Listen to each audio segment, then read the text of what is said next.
gimana caranya lu bikin podcast di kala kesibukan lu yang padat? Karena gue orang kantoran, pagi sampai sore itu ya fokusnya untuk kantor. Sampai rumah pasti udah malam, jadi langsung istirahat.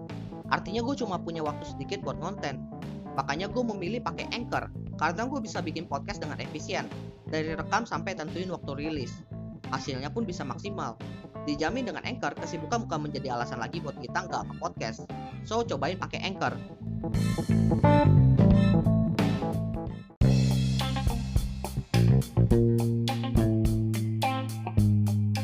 Selamat datang di Weekly Opsia, sebuah segmen baru yang merupakan perubahan format dari Daily Opsia, di mana akan mulai tayang setiap minggu dan membahas tentang beberapa topik yang memang tidak sempat gue bahas ke dalam episode tersendiri, tapi karena cukup menarik untuk dibahas akan gue bawakan secara singkat di dalam Weekly Opsia ini.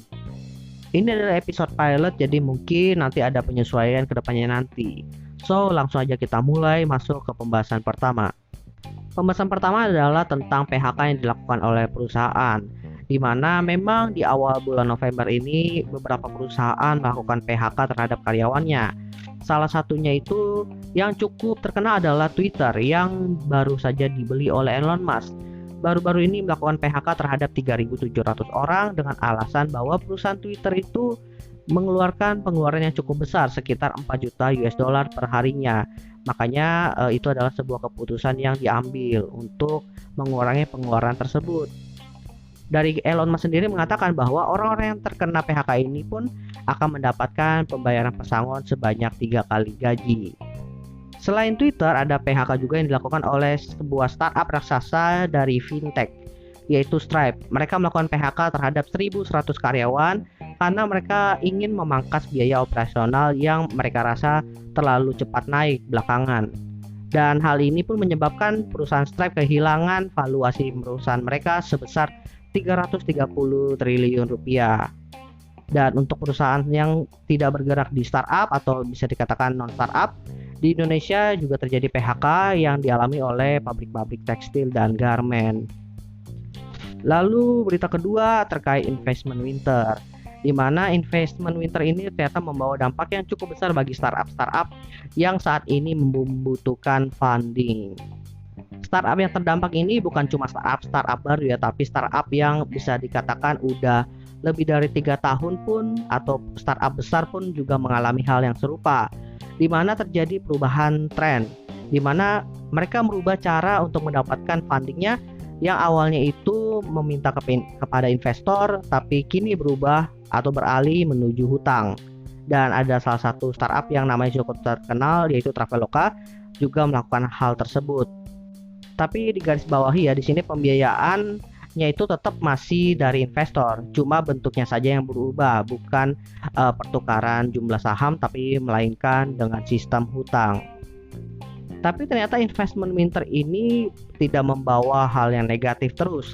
Ada sisi positifnya, di mana ternyata para investor itu di Asia Tenggara khususnya mulai kembali melirik nih beberapa startup di Asia Tenggara, tapi dengan kriteria tertentu, yaitu startup tersebut sudah memiliki history investment sebelumnya, entah dia historinya seed atau mungkin seri A dan lain-lain, yang penting punya history investment. Selain itu, kriteria lain yang diincar oleh para investor ini adalah selain punya histori, tapi saat ini mereka tengah mengalami penurunan valuasi. Jadi jangan heran mengapa belakangan ini banyak startup yang melakukan PHK dengan tujuan untuk mengurangi valuasi mereka. Ya karena mereka ingin menarik minat para investor ini. Lalu berita ketiga masih dari segi investment, kali ini dari startup di Indonesia. Startup yang bernama Fishlock ini mendapatkan investasi pra-seri A senilai 55 miliar rupiah dari sejumlah investor. Sejumlah investor yang tergabung dalam investasi ini adalah BRI Ventures, Excel, Insignia Venture Partners, Patamar Capital, Indogen Capital, dan juga Triputra Agri Group. Startup Fishlock ini sendiri bergerak di bidang B2B aquatech. Fishlock akan memanfaatkan dana segar ini ya rencananya untuk memperkuat jaringan rantai dingin perikanan domestik di Indonesia melalui ekosistem yang nantinya akan mereka bangun. So, kita tunggu aja kabar nantinya seperti apa.